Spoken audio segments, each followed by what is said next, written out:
অভিক, হিসাব তো মিলছে না। ইদানিং তো হিসাব মিলছে না আকাশ, আমি তো সেটাই তোকে বোঝাবার চেষ্টা করছি। তুই তো ঝিলামের উপরে ভরসা করে বসে আছিস। তোর কেবিন অ্যাক্সেস করছে, লকারের চাবি সেটাও ওর কাছে। আকাশ, ভুলে যাস না আমাদের অ্যাকাউন্টের সমস্ত ডিটেলস ঝিলামের কাছে আছে কিন্তু। তাতে কি হয়েছে অভিক? ও আমার পিএ, ওকে সব কিছুটা জানতে হবে। বিয়ে হলেই সব জানতে হবে এটা আমি মানি না। লোক বুঝে সব কিছু করতে হবে আকাশ। তুই ভালো করে ঝিলামের জার্নিটা একটু ভাব। প্রথমে তোর পিএ, তারপরে সোজা তোদের bedroom. Abhik, mind yourself. তুই আজকাল সব কি বলছিস বলতো? আকাশ, মাথাটা ঠান্ডা করে আমার কথাটা বোঝার চেষ্টা কর। আমি বলতে চাইছি তুই ভুল লোককে ভরসা করছিস না তো। দেখ, সব অফিসের টাকা পয়সার গন্ডগোল হিসেব আমি সব খুঁজে বের করে নেবো, কিন্তু বাড়ির দিকটা কে সামলাবে বলতো?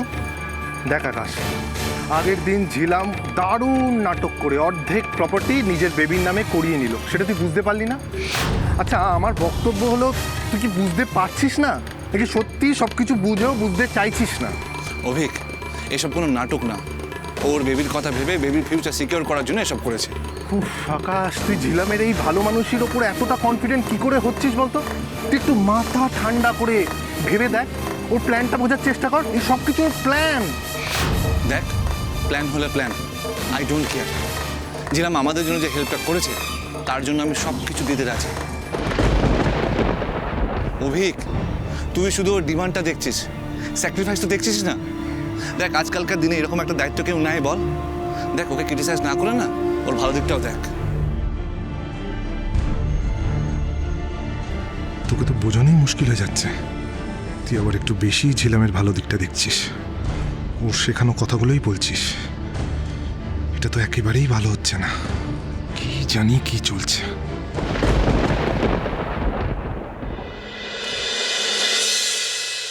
টিয়া, তুমি ডাম্পুর সাথে খেলো, আমি ইরানটার সঙ্গে কথা বলে আসি। আর লক্ষ্মীর মেয়ে মতন থাকবে, কোনো দুষ্টুমি করবে না, ঠিক আছে? যাও। ডাম্পু, আমি না স্কুলে একটা নতুন গেম শিখেছি, তাহলে আমরা লুকোচুরি খেলি। ইরা, ইরা, এই তো মেঘনা, কখন এলি তুই? এই তো জাস্ট। বাট তোর এরকম অবস্থা কেন?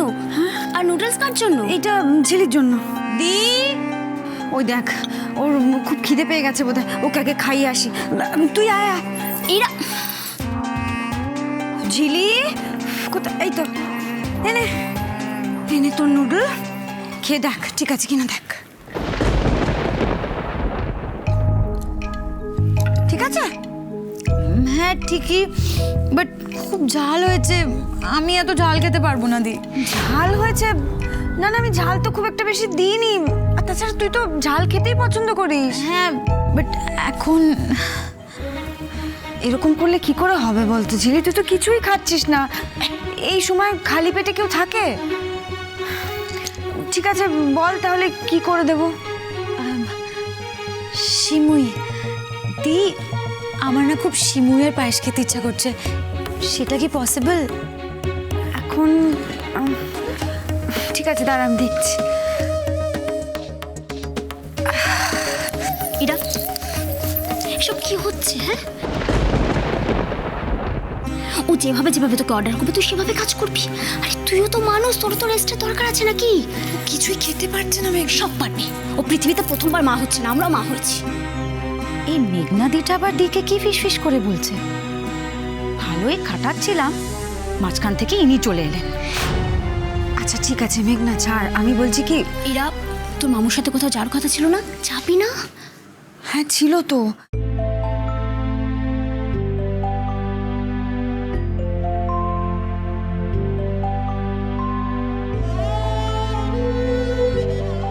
ভালো মা। ইরা, তুই এরকম একটা ইম্পর্টেন্ট কাজ ছেড়ে এখানে কি করছিস? তুই যা, তুই মামুর সাথে এক্ষুনি যা, আমি এদিকটা সামনে নিচ্ছি। আরে মিস্টার চ্যাটার্জি বলেছেন সবসময় ও তো। শোন, মামু এতগুলো বছর ধরে এই দিনটার জন্য অপেক্ষা করছিল, আর আকাশদা যদি শোনে আকাশদাও খুশি হবে। তুই যা ইরা। দি, তুই এখনো দাঁড়িয়ে? ঝিলি, ঝিলি, আজকে তোকে আমি শিমুয়ের পায়েস বানিয়ে খাওয়াবো, আর তারপর তুই বলবি তো দি ভালো বানাতে পারে না আমি।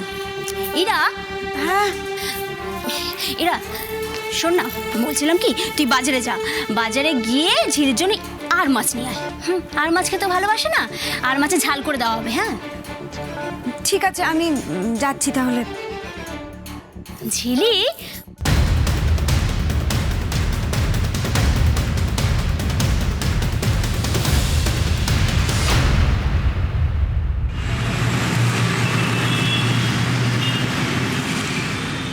যাক, শেষ পর্যন্ত বাড়ি থেকে বেরোবার সময় বার করতে পারলে। কিন্তু আমরা কোথায় যাচ্ছি বললে না তো?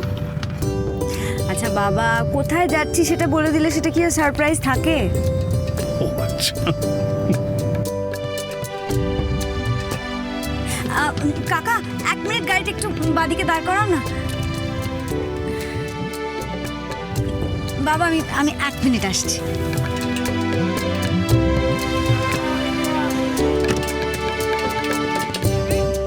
হ্যাঁ দাদা, দেখি একটু। হ্যাঁ হ্যাঁ, দেখুন দেখুন।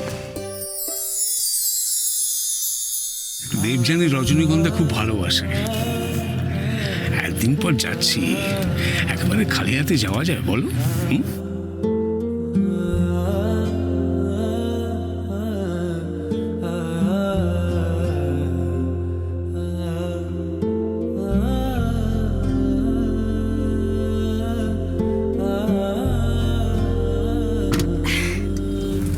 কি ব্যাপার, হঠাৎ বই কিনলে? ক্রমশ প্রকাশ্য। কাকা, তুমি আশ্রমের দিকে গাড়িটা নিয়ে নাও।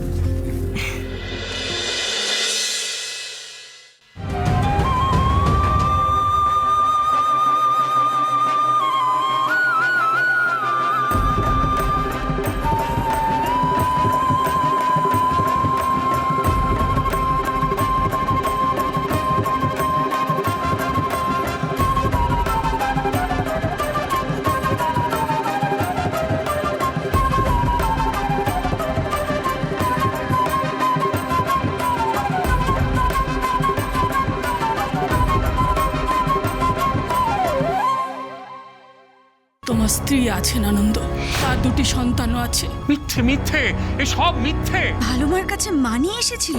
সত্যিটা আজ আমি বলবো। চুপ কথা